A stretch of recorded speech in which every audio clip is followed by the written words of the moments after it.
Did Robert Saleh of the New York Jets just unveil a secret plan that was a plan all along with Elijah Moore? We know he had a plan. Remember, he told Rex Ryan, who was bad-mouthing him on the phone in private, I have a plan.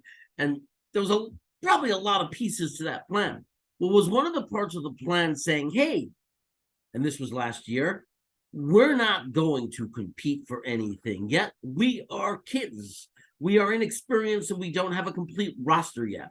So we're going to take this kid, Elijah Moore, and we are going to, instead of just defining him as a slot receiver, which clearly is his strongest suit, just look at the college tape, we're going to play around with him, move him to the outside, evolve him, develop him, so he has the capability for the rest of his career to play anywhere, specifically anywhere on our offense. And going into this year, we have Garrett Wilson, we have Corey Davis. Because we draft Garrett Wilson, and we're coming into the year strong, and we take Elijah Moore. We're still throwing him around everywhere, lining him up on the outside, and developing him in every position. Sometimes he's seeing slot, but he's not getting any production. Why? Partly because of the game plan, partly because the explosion of Garrett Wilson, the fact that Corey Davis is Zach's favorite target, but also Elijah Moore is not in his best position. He's not in a position as a 5'8" small speedster who runs excellent crisp routes to explode off of the line of scrimmage from the slot position and create chaos. I did that on purpose in the middle of the field. And that's what he's going to be able to do now. I think that this was always part of the long-term plan. This is something we were probably going to see next year, depending on how he did. If he was amazing on the outside, maybe they just continue to mix him. But I think they unveiled a plan.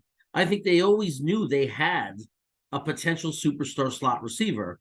They were just trying to make him more. And his name is Moore. So it makes sense that Elijah Moore would be made into more. And he is now. That experience is going to do him well in his career, the ability to play anywhere on the field. But now it's time to see what this kid can do from the slot. And it's time to terrorize the other team's defense. I mean, Corey Davis on one side, Garrett Wilson, Elijah Moore. If we're playing an 11 personnel, Conklin, pretty dangerous.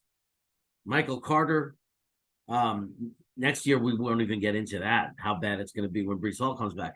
But the reality is we are a dangerous offense. And more importantly, the unveiling of this plan means we're 6-3. There's no more messing around. We're going to put our best players in the best position, and we're going to go all out 100% to make the playoffs and go as deep as we possibly can. The time has come. The Jets have arrived. If you like this video, you hit that like button. There's a bald guy. If you haven't subscribed yet, go ahead and subscribe. Watch another video. I put it right there for you. Go Jets.